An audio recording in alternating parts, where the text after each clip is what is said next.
So how you do one thing is how you do everything. That applies for how you feel about something. It applies to everything. So if you don't feel, for example, worthy in your business, that's probably reflecting in your relationship. Mm, mm. So it's a People might cascade of not be that. ready to hear that, Veronica. When adversity came, I could have fell apart, but I chose instead to follow my heart. When adversity comes, I will never run, I will adjust, adapt, and overcome. Vision. Woo! Welcome back. Welcome one, welcome all for your place for everything empowerment. I am your host, Tariq Williams, and welcome back to the Speak Your Vision podcast. And not only I am Vision of Hope, but we are Vision of Hope. And we're going to get right into it today. And the title is really interesting. And I wanted to really I wanted to bring someone on that is telling us everything empowerment, that really has a fire behind her, and she has some great insight for us today. We're going to have a conversation. Not only one of us are going to get better, we're all going to get better today. And we are speaking with, we're so lucky and happy to have her today, mindset and business coach, Veronica Kissling. Veronica, thank you so much for being here today. Thank you for having me. I'm very excited about today's conversation. Absolutely. Absolutely. So, we're gonna jump right into it, Veronica. Well, actually, before that, before we get into all that, mindset and business coach, that's what you are. But before we get into this concept here, what made you want to be a mindset and business coach?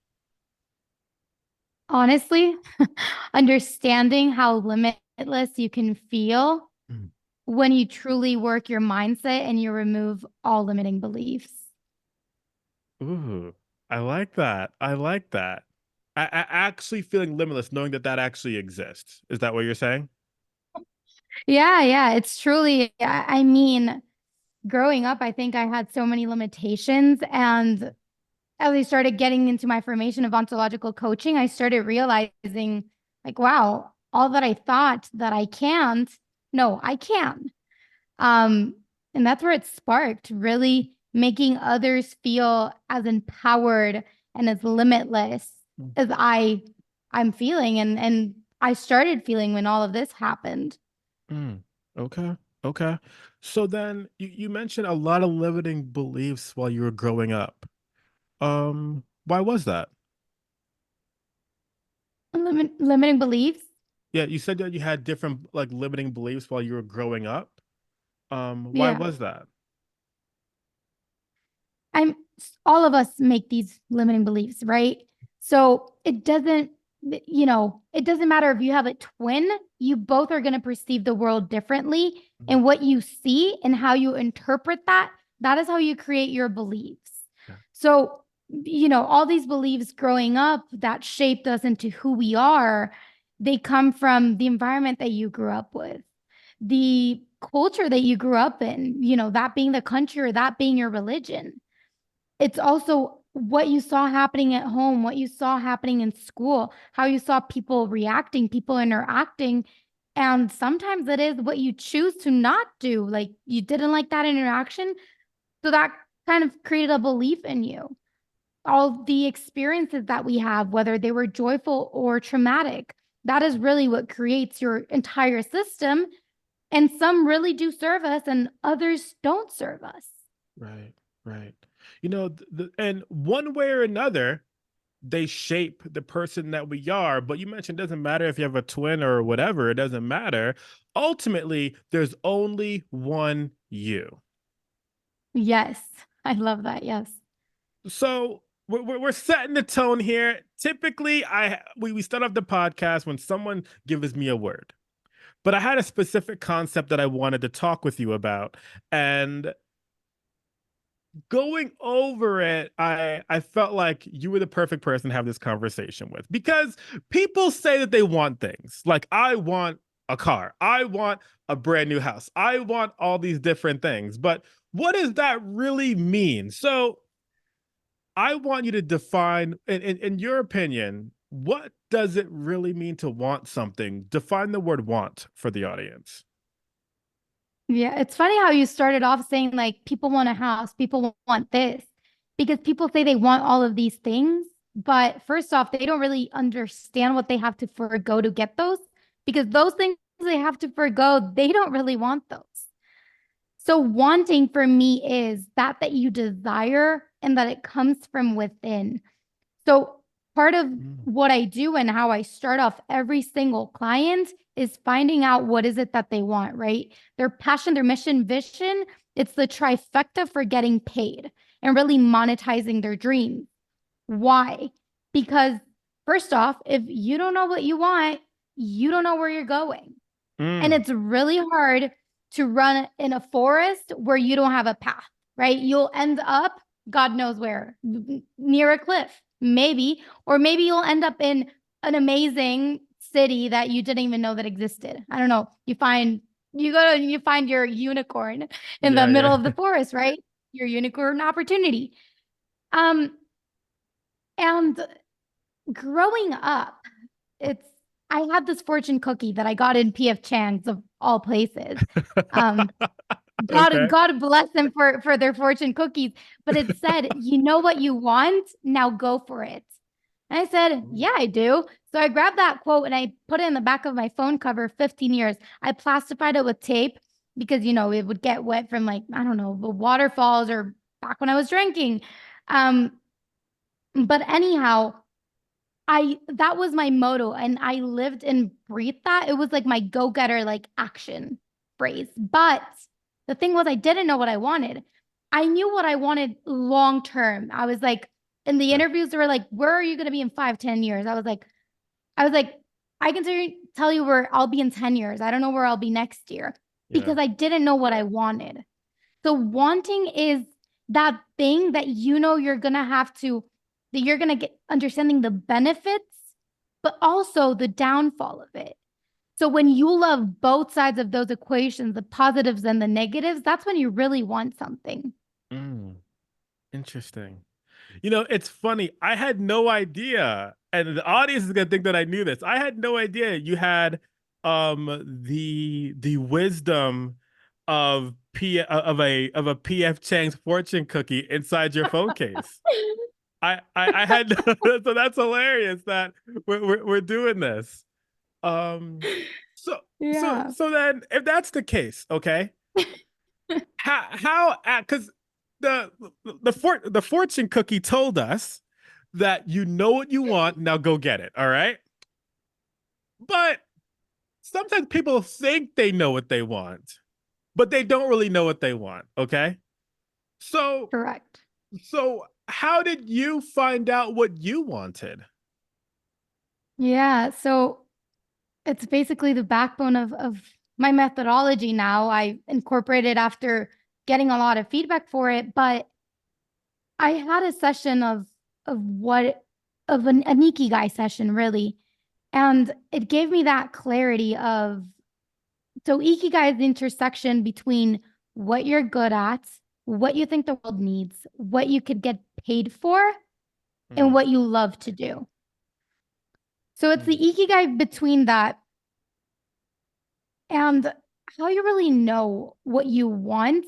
And I'm speaking, for example, in a job sense, mhm. is when you feel inspired for it.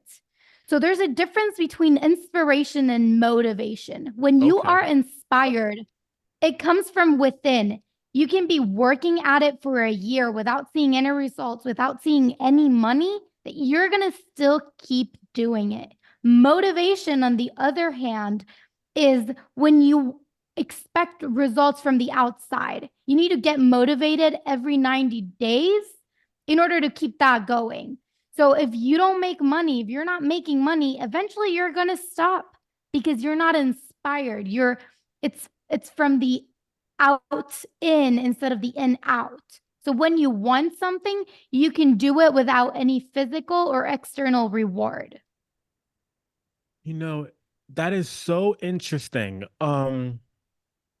You know people try to have a debate between motivation and discipline all the time, right? But Mhm. you could think of like I think they're different. Like they go together. They're different things. So, Mhm. discipline, like sometimes your motivation could fuel your discipline and vice versa, right? So you Mhm. said find different ways to be motivated every 90 days. For sure. I couldn't agree more. Like I mean, a perfect example of this, I saw this quote. I think it's great. You know, just being honest, like motivation is something that you just got to continue to find different things that motivate you sometimes. Come back to what your why is. Um, Mhm. Showering, right? For example, right? We recommend you do that at least once or twice a day. You know what I mean? Same thing for motivation. I recommend you figure out what motivates you consistently to make sure you can get to where you want to be. Yeah, yeah. Definitely. It's that why. And motivation for me, it feels, that's, masculine, feminine, and it doesn't matter, but motivation feels more like masculine in a sense that like I have to force myself to do it and I need that like motivation. I need to find that, like you said, finding something new every day that motivates me to moving the needle. But when I'm Mm. inspired, it feels effortless. I just Oh, want to do it because it like it stems from within me, right? Like yeah. me wanting to give back to others. I mean, we call it fitness. I think fitness is the easiest one for me. Before I needed to get motivated, like, oh, until I get that body, or I needed that like, oh, I'm looking better, like let's keep going. Yeah. Versus Yeah. now, I don't care how I look, but for me, it's like I want the energy. I want to feel good from within. So Yeah. that's why I'm workout now. Right, right. I love that. Well, making sure you feel good within, because no matter what you do on the outside or whatever, like you got to feel good within yourself. There's no doubt about it. And being able to understand that if you feel good within, you can get to the next level, whatever that may be. Like when I Yeah. record a podcast episode or record a reel or anything like that, I don't get me wrong, I want it to look great. Don't get me wrong. I want it to look great. I want it to look cool. I want people to enjoy and get value from it, right? Mhm. But the thing for me is that I want to make sure like that I felt good after I was done recording. So like if I felt good after I was done recording, all right, next step. Like I'm good. I feel really good about that. Veronica and I just killed it. All right. I'm good. You know what I mean? Like I feel good within and then want to make sure that it delivers value to the people. And so when I think about what I want, I think about ultimately delivering value, making a difference for others, and whatever that means for you listening. Veronica, I feel like we're very similar. Because you and I truly believe that, we talked about at the very beginning, limitless, right? There's nothing that really people can't do. But sometimes I feel like individuals don't necessarily think that way in terms of what next may look like for them. So you want something, but then it's like, I can't do it. How do you handle those situations? What would you tell someone in that particular situation? That they can't do it. Mm-hmm. So it's really understanding what is it that is holding them back from that, right? Okay. So there's so many core beliefs, and this stems from a experience that happened in their childhood where they didn't feel enough. So how you do one thing is how you do everything. That applies for how you feel about something. It applies to everything. So if you don't feel, for example, worthy in your business, that's probably reflecting in your relationship. Mm. Mm. So it's a People might cascade of not be that. ready to hear that, Veronica. People might not be ready to hear that, but you got to be honest, right? That that's real. Yes, yes, definitely. So then, how does someone overcome that? How does someone overcome these, lack of I can't necessarily think of the word I'm looking for, but maybe that the dark clouds or the difficulty in the relationship, in the business, to get to that goal. How does one combat that? Yeah. So I mean, honestly, you have to do the work. I think Mm, there's a couple of steps that I take, but so we talk about like three different businesses, right? What's in mhm, your business, what's other people's businesses, and what's in the universe. So the universe, external, whatever you want to call it, and other people's businesses, you can't control them. The only thing that you can't control is your own business. mm, So that's kind of the first step. Like, where is this from? Like, if you want to change how, how somebody feels, how you're feeling about what they're saying, the only thing you can control is yourself. yeah. Um, I think the second one that you can do to like combat this is change your language. It sounds Mm, so cliche, but instead of saying like shouldn't, there's no shouldn't. It is or it's not. mm, mhm, So there's that. And then I mean, for me, I've just I talk to a coach. I get it rewired because if you don't rewire that belief, it's gonna keep coming up. yeah. So you have to take it from the root. Yeah. Take it from the root, right?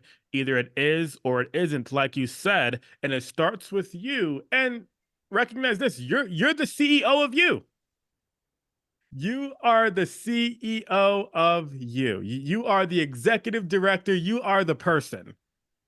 So Yeah. from the root, how are we going to make those foundational changes? I love that. I love that. So when you think of your journey, how you got to where you are, do you have a personal story of like a challenge of what you overcame to get to your dream, to get to the destination that you were looking for? And how did you work through that? Yeah. I mean, there's a bunch of beliefs that I had to stop believing, essentially. Mhm. Um, but I think a big one is feeling that I could accomplish what I wanted. Mm, Um, I had the stream, but I didn't think that I could accomplish that. I was like, that is out of my league. That's way too big. mm, And I had all these fears around it. For the big one is unworthiness.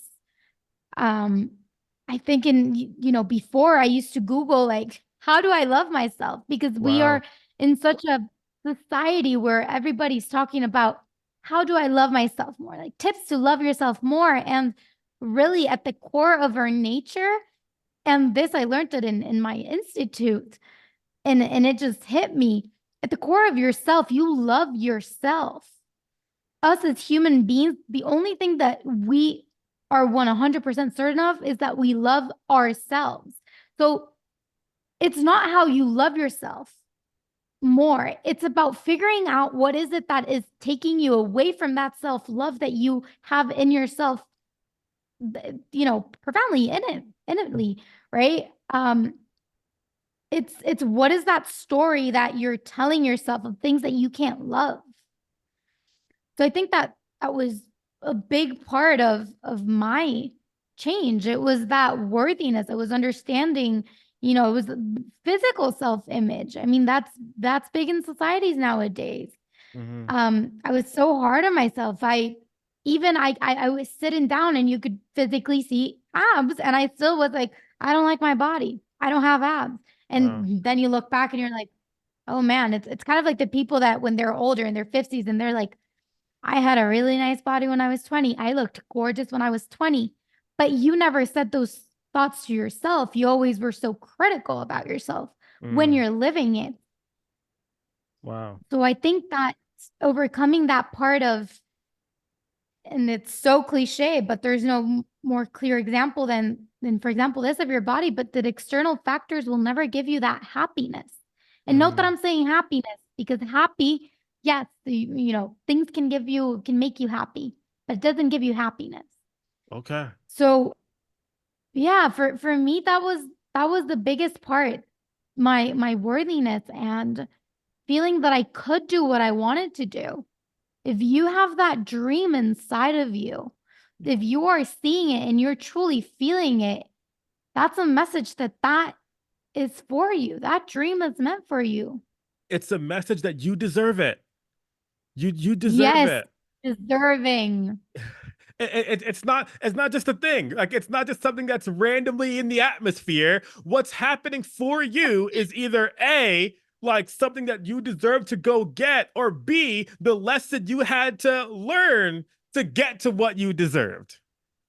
I'm sorry, Yes. I got excited there, but it's that concept, like it gets me every time, right?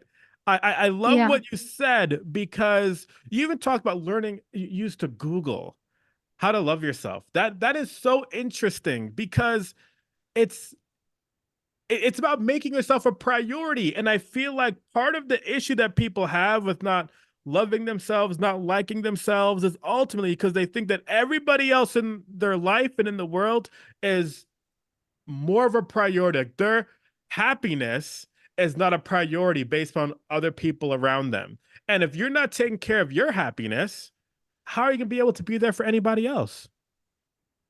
Yeah. But I mean, deserving is such a huge word. I mean, Yes. that was something I had to work. Somebody would give me a call, like I call it deserving, receiving. It all comes down to kind of like that of accepting, right? Accepting what people gives you. Mm-hmm. I remember people would tell me a compliment and I was like, you look good. I'm like, oh yeah, but I used to, I looked better before. Or, oh no, Oh, look, like wow. I have like acne. And it's like I couldn't even accept a compliment. I couldn't accept help. I didn't ask for help. It took me many years. It was not until college that I was crying and one of my best friends wrote me a note like, you are, you have people around you that love you. And I'm like, really? I'm like, yeah, of course I know my parents love me, but I'm like, really? Like people care about me? Like my friends care about me? I had to believe that my friends didn't care about me. I didn't celebrate my birthday. My friends would obligate me to leave my house because it was during finals week to go for dinner, which is now insane Yeah. how undeserving I felt. Yeah. Yeah. You know, I'm really big on celebrating holidays, birthdays, different things like that. And I feel very strongly about those things, actually. The reason why is because there are so many different things in this world to make us not want to celebrate. Like, there's so many reasons to not celebrate the Mhm. different things that are going on in this world, that if I have a reason to celebrate, I'm going to take advantage of it. All right? Like the world is telling us this is going wrong, that's going wrong, that's not good for you either. No, but Yeah. I'm here. I'm here, and I have an opportunity to be the best version of myself and who I am, to be the best Tariq I am, and some people don't have that opportunity, and so I'm gonna celebrate that. I would celebrate more, but like, sometimes everybody's got to put in the work and do what they got to do, right? But there should be no shortage of celebration, just like there shouldn't be any shortage of putting in the work to getting to what you actually want. I agree. I agree. And the way that you define, I want to go back to something in the very beginning, because you talked about, well, people don't realize the sacrifice that they might have to make, or yeah, the sacrifices they have to make to get what they actually want. um Yeah. so being able to sacrifice, um being able to sacrifice the being able to sacrifice the I don't know, just the time, the energy, right? And the self-care for yourself and everything like that. And real quick, self-care shouldn't be a sacrifice, it should be a thing that you're doing consistently. But how does Mhm. one make sure that it's okay to sacrifice to get to what they want to get to? It all depends what your priority is and what you want, right? Mm, Priority goes with what you want in a sense. For me, for example, some people don't want to let go or forgo their relationships, their mm, friendships. because they have an attachment or they feel they owe it or they don't know how to be by themselves, right? You tell me. I I love a lot of people, but Yeah. I have one best friend and I know that she's going to be unconditional for me. Yeah. So you really allocate the time in your friendship and you put the energy that you want into those things, right? Some people don't want to forego, for example, drinking, let's say, because they feel like, oh, they're not going to invite me because I'm boring. Or if I say no, then they won't invite me again. So Mm, it's like, what is your priority at the moment? Is it to go and enjoy at a party, or is it to go and sleep and wake up tomorrow to wake up and do what you want? yeah. Yeah. Exactly. Exactly. Recognizing that, the party or whatever the case may be is, like, you might not be able to show up as your best self the next day, right? So then did you really want to be great that day? Like, did you really I want like that? that. You know? Did you Yeah. really like, I don't know. I mean, it, Go ahead. like I was gonna say to your point, like a lot of people will go and invest in a vacation or a fancy dinner. And don't get me wrong, I am all about that. If you know anything about me, I love my travels. I love celebrating with people. Yeah. But there's a question that I ask, and I learned this from one of my mentors, Dr. Alok Trivedi. It's if your paycheck were to be cut in half, what are three things that you would remove that you would still, sorry, invest in your life for? And for me, it's mentoring, coaching, education. That is one of them.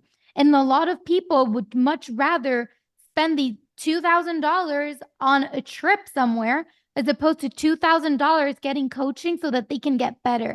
Mm, People would rather invest in showing instead of like feeling better. mm, mm, Which, vacation can make you feel great, but when you really feel like your mindset and you're rewired that, that's when you truly feel like that's when you really enjoy your vacations. right.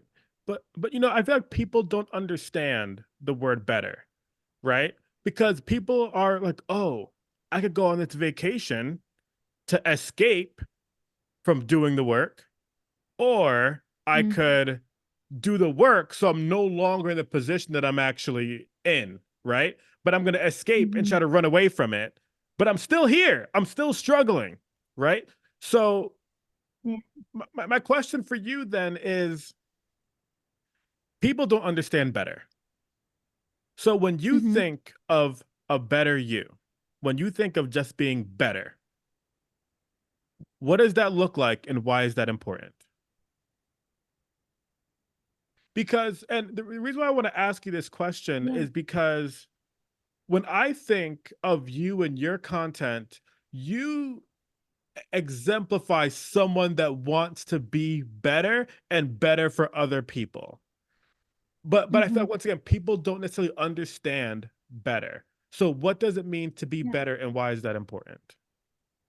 And it's funny that you mentioned that because when this exact moment that I'm telling you that I knew that I wanted others to be limitless, Yeah.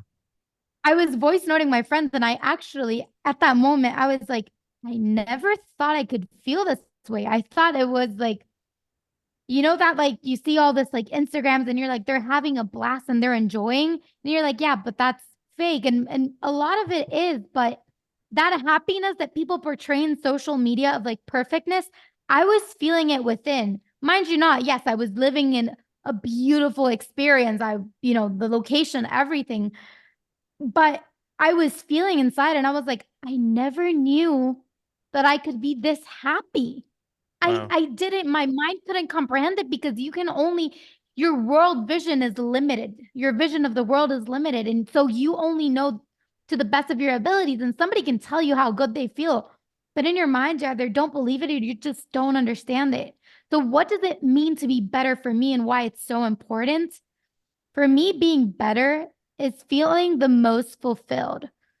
So, I mean, I've been saying this for a few years, and not to sound morbid, but I'm like, if I die tomorrow, there's nothing that I wish I would have enjoyed more. Back then, it meant partying and enjoying and traveling. Now, I'm like, there's things that I still want to do, but the impact that I am doing right now and that I'm essentially shaping myself towards to be able to do, I would be proud to die today and be like, I did exactly what I wanted to do. And I want to be living in my 20s like people feel in their 70s and 90s. When they're fulfilled, they have money to give to others. They feel they can give it to the cause. They can travel. They're happy with their spouses, with their grandkids, their kids, whatever it is. But that fulfillment of that you see your grandparents, not everyone, but the grandparents, you're like, they're such at peace. They enjoy life. And they, you know, some might just be fulfilled by having kids, but a lot of people, once they're older, they try to make that fulfillment, put that little grain of sand back. And I want to start doing that now. So that's why it's important for me, because I don't want to wait till I'm 40, living my best life, being fulfilled. I already did a few years of working in corporate. I don't want to do that anymore. I choose to be happy. I choose happiness. So that is why it's important for me, because I want to be every day feeling inspired, feeling happy, and literally being a beam of sunshine to people that I interact with. I'm feeling the sunshine right now, Veronica. I am feeling the sunshine. That was powerful. That was powerful. Um that fulfillment, right? That fulfillment. Oh gosh, that was what you just did there was everything. Everything. I think for the people listening that some like there was someone listening to this right now that was not sure if they deserve fulfillment, and you just explained to them why. So I'll be the first one to tell you thank you for that. Yeah. Yeah. Now, when we talk about getting to that fulfillment, right? And you achieve the goal, you achieve the desire, and you're getting to where you're at. And Mm-hmm. all of a sudden, those limiting factors, those limiting beliefs start creeping up on you again. Okay. Mm-hmm. Because now, and I don't mean to shift us too much, but this is the reality. Okay. As soon as things start going great, something's ready to knock you down. The limiting belief is hey, just so you know, I'm still here, right?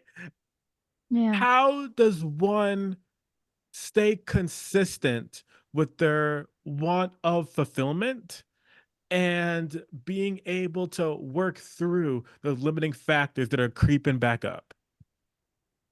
Yeah. So fulfillment, and this is the bread and butter of my work. Fulfillment comes from really doing what you want, what you love, Yeah. right? And I part of my methodology encompasses, what the world needs from the Ikigai, but it's divided in two sectors. It's about experiences that shape you who you are. So how you felt that you don't want others to feel, that's generally what you're trying to do if you're doing some work of fulfillment. And then the other part is what you think the world currently needs, because they're two different things. And I found that to be kind of a loophole where it wasn't really being encompassed in the Ikigai. It does, but I have them really separate because I want the fulfillment to really, for them to be really sure that that is it what they think that the world needs. Because if you think other people need it and you're helping somebody accomplish that, you know that you're going to be fulfilled because it's going to feel rewarding. Mm-hmm. So that's one thing. And then the reoccurring limiting beliefs, you're Yeah. absolutely right. They're a blessing though, because they are what we call it in my school, they're that alarm signal, like your car when it turns red, like, oh, you have a flat tire. And you're like, Yeah. oh man, I need to go take it to the car, to the repairman. It's the same thing. The women believe it's like, oh, I need to go fix that.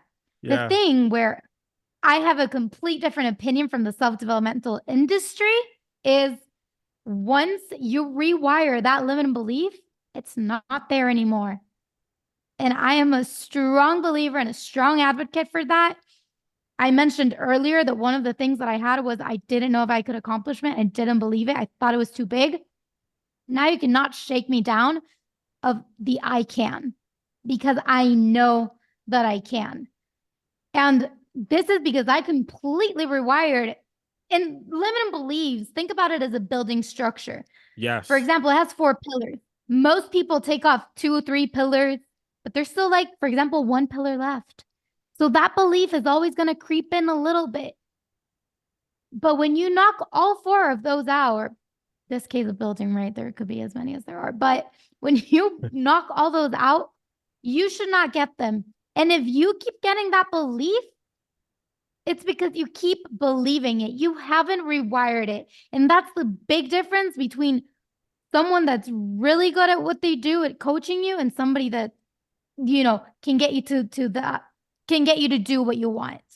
Mm. It's that of the limiting belief. The only way that you can knock it off, and the reason why I say that once it's rewired, it's gone, it's because you replace it with a belief that's even stronger. If it's reoccurring, it's because you still believe it. Wow. Wow. And there's a couple of things, like, let's talk about the I can, right? The body needs evidence for you to, and this is an actionable step per se, evidence. Yep. You need evidence in order to know this new belief, right? Yep. We talk about neuroscience. If you build a new neural pathway, the other one gets weaker and weaker and weaker. Neurons die. So you're going to stop believing those eventually. But if you keep feeding it, it's going to keep staying there. But sorry, so back to evidence. So evidence you can do, there's the tangible and the intangible evidence, right? So people always say that you have to do this thing that you say that you're going to do. Because if Mm. not, you give your brain you can't do it, right? Right. Right. So Yep. in this case, if you do that thing that you say that you're going to do, let's talk a salesman, they're like, I'm a really good salesman. I'm a really good closer, whatever you want to call it, because they get that tangible belief. So that's one way you can do it. You can do something in order that gives you the evidence of the new belief. The other one is the intangible. And this is when you just know that is, like, you just know it. Has that ever happened to you? Oh, absolutely. Yeah. So that's your intangible evidence. And Yeah. sometimes, like, people call it the daydreaming, the visualizing. Like, you can just see yourself there, or you're like, I don't know, but I just know it. Yeah. Yeah, exactly. I was talking about this concept on a podcast actually.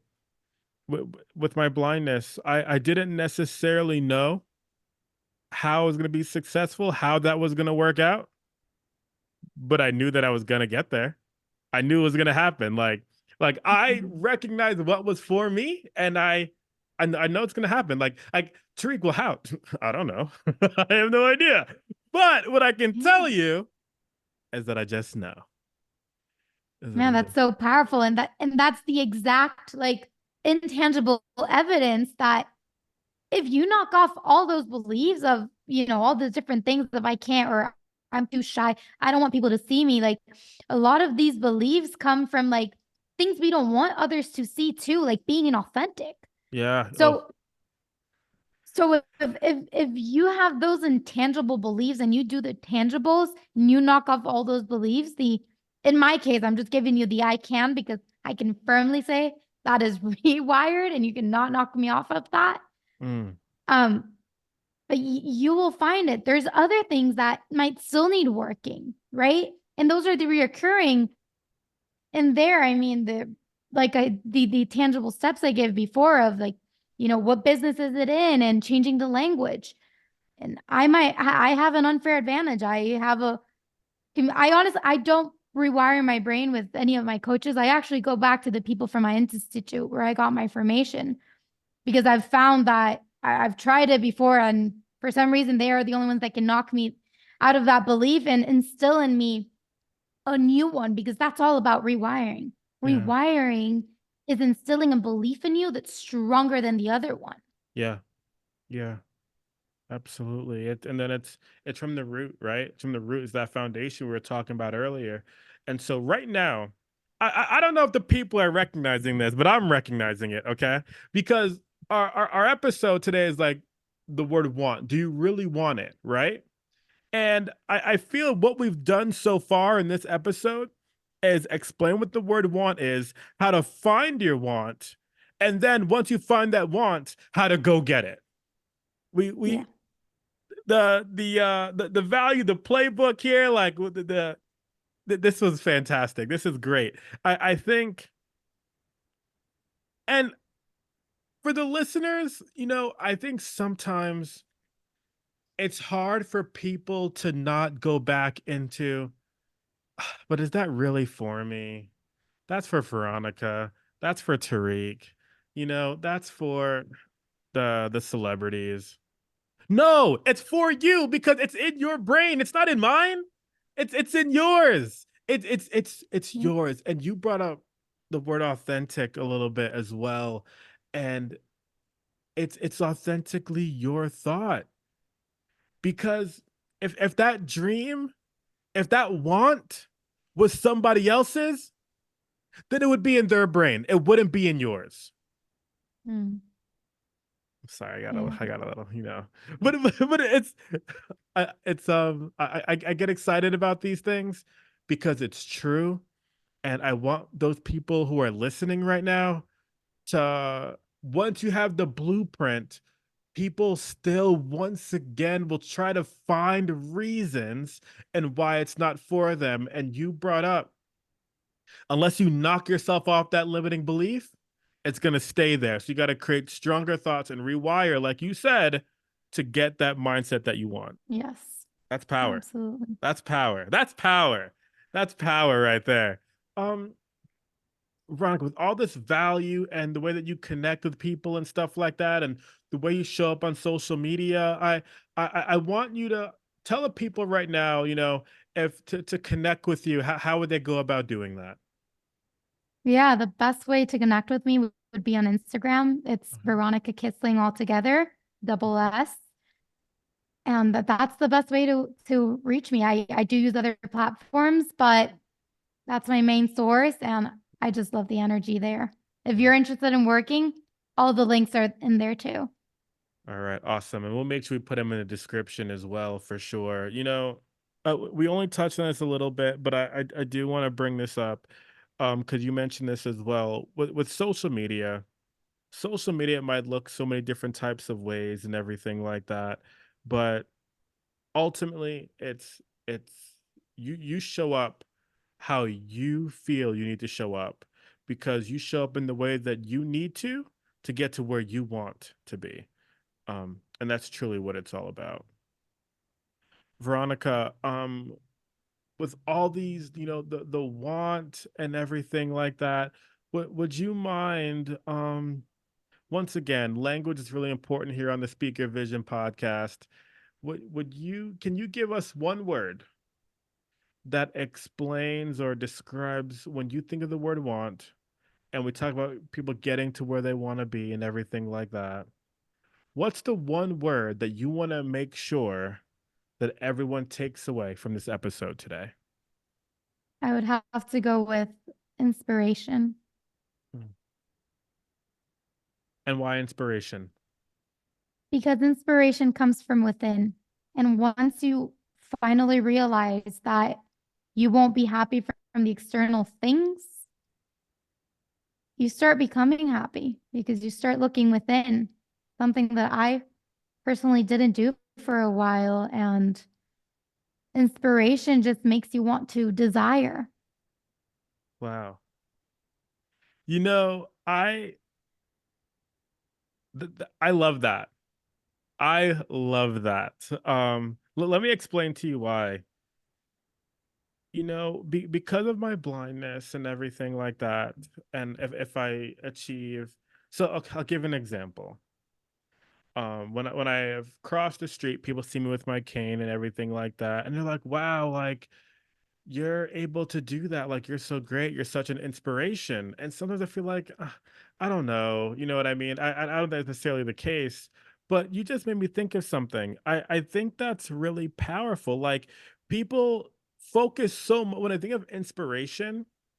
they think of the external things that they're seeing around them or anything like that. And I, I, there can be guiding factors for sure, but ultimately, it's inspiration. It comes from within, like you said. I've actually never thought about it like that, and I think that's it's from within. I love that. Yeah. So Gosh. powerful. Wow, this has been such a great conversation. I think there's a lot of value and a lot of takeaways that people can get from this episode. Um, any other thoughts, final remarks that you want to leave the people with? You can have everything that you want, but you truly have to know what that is. Because a lot of people want a lot of things, but they don't really want those. They just are interested. There's a difference between what you have the interest. So I always ask my clients, I don't take anyone that's not committed. I'm like, are you interested in making a change or are you committed in making the change? Because if you're interested, you'll have excuses. If you're committed, you'll decide and then figure out how you're going to make it work. Sacrifice for your dream or sacrifice the dream. I like that. Veronica, Yeah. thank you so much for being here with us on the podcast today. Thank you, listeners, for being here. This has been fantastic. Take in the value. It all comes from within, and be the person you're meant to be. Get to that dream. Do you really want it? That's the question. Once again, thank you for being here on the Speak Your Vision podcast. Another fantastic episode. All the links are in the description. And now, once again, you know what we do here, finding your vision and everything like that. It's not only about I am Vision of Hope, but it's a we thing. We are Vision of Hope. Let's make it happen. Thank you, everybody. Thank you. Thank you for being here, Veronica. When adversity came, I could have fell apart, but I chose instead to follow my heart. When adversity comes, I will never run. I will adjust, adapt, and overcome. Vision.